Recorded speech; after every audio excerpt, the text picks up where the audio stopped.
Alright fellas, here we're back in Pokemon Masters, and we have the story event Together in an Unknown Land. It dropped yesterday, and we're going to be doing the Battle Challenge round 2. So I've already recorded the stuff, done the missions. Not too bad, actually. It does require some specific partners or some good luck, but you can definitely cheese the win in here for pretty much no cost, really, I would say.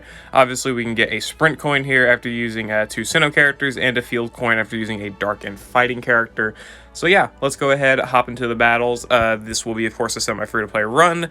And yeah, I'll explain the team compositions and whatnot as we do the battles. Alright, here we are. We've got Victor, what's it called? I guess Team Up Victor technically would be what we would call him. But we got Team Up Victor here, as well as Sydney and Maylene. So this will cover the Dark and Fighting mission here, even though, Maylene's also Sinnoh, but sadly, couldn't use another one. The big thing with this stage is that Lucas sets Dragon Zone and just does a shitload of damage with the Dialga. He's got Dragon Pulse, Outrage, Roar of Time, and even without the Dragon Zone being up, he hits hard. So you pretty much got to build around that. That's why I brought Victor here, because he's able to set Ghost Zone on entry as well as set it on his Sync move.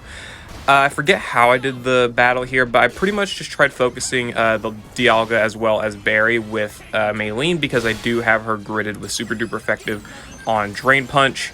I would say there's nothing too RNG reliant here. It's just nuke him with Sydney, even though sadly the Dialga cannot be confused. It's fine. You can do some decent damage anyway, and you can obviously use the Brutal Swings here for a form of side DPS to KO the sides, as well as do a little bit of extra damage to the middle. But I do attack the Empoleon here with Maylene in order to get some good damage in with Drain Punch, because we get a lot of good heals as well as, of course, good damage in. So that's very, very nice. We do obviously use the max move here with Victor, because Gauge is a little bit of a problem.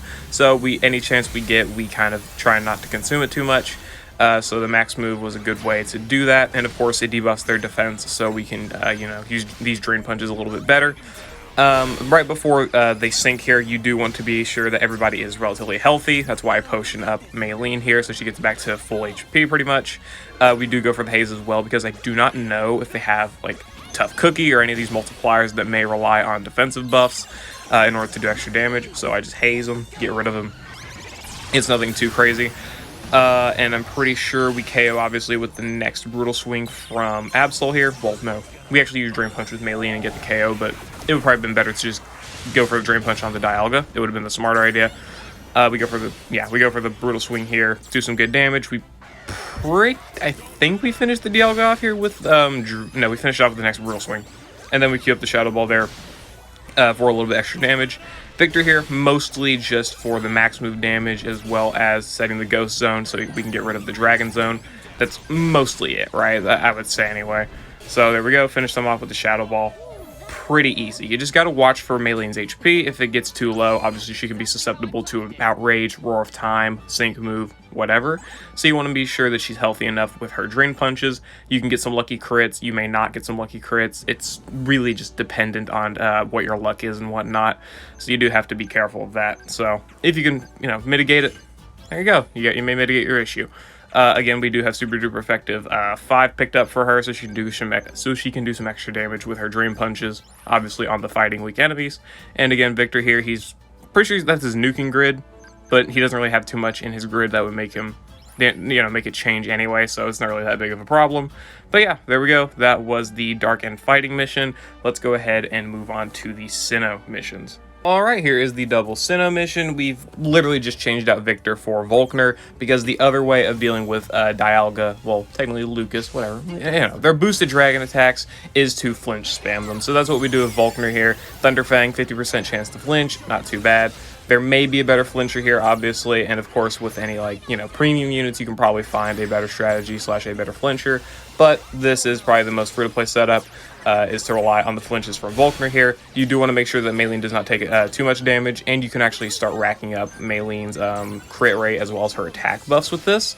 That Roar of Time, it's almost a necessity to flinch, otherwise you take far too much damage. You just take far too much damage to be able to recover from it, so you gotta pretty much flinch there. But of course, if you don't get the flinch, then don't worry about it too much. If Maylene gets KO'd, just reset the run, start over again, whatever. But the strategy is pretty much the same, except instead of using Victor for damage, you would use Volkner here in order to do some flinches, right? Which can, of course, also give you some extra sync countdown / turn denial, and you can get in some extra damage that way. So it's not too bad, really. It's not too bad. And of course, this is where we start going for the drain punches, because we can definitely do some good damage with Maylene, because we do have the NPR on her trainer move, so we got some speed buffs as well as max crit. So these drain punches can actually, you know, guarantee land, right? As you can see, with the Dragon Zone, Maylene just takes so much damage, man, so much damage. So we make full abuse of the drain punches here in order to heal her up back to nearly full HP. So very, very good. They are going to get their sync move off, so it's not a pre-sync clear, right? If Sinnoh was EX'd, obviously it probably would be a pre-sync clear, because just the stat boost would help him so much there, but it doesn't matter anyway. We're still able to get in the win, right? Because we do have full HP here. And of course, if we did have to rely on potions, we have Sydney for that, so it wouldn't be too bad. And if Maylene, by like some chance, did end up going down in the battle, you can rely on Volkner with the grid that I have, which is his, I think it's Electro Propulsion, something like that, to where he's got like damage reduction and I think healing in electric terrain, so he can act as a tank. Yeah, Electro Repulsion. So you can definitely rely on Volkner as a tank in some sense. So that's very, very nice for sure. And I'm pretty sure we get the flinch in here, and then we finish off Cresselia here with the brutal swing. Pretty sure if we didn't finish him off there, then that could have been bad. It could have been bad, especially if they flinch.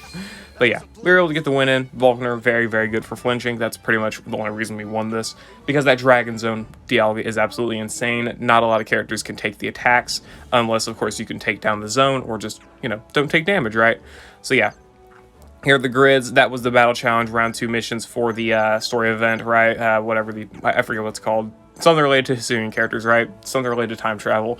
Yeah, not too bad, right? Not too bad. You can definitely do this with some free-to-play options and semi-free-to-play options. Be sure to go farm Victor, as well as I don't know if his EX is still available, but it doesn't matter. The big thing is that he gets Ghost Zone on entry, pretty much. But yeah, go farm him right now, as well as, of course, all the other characters. If you have not, they're definitely very, very nice to have, at least, especially for being free characters. So go ahead and pick them up and use them. Anyway, yeah, I'll see you all later. Hope you all enjoyed. Good luck with your Battle Challenge Round 2 missions, and I'll see you all later.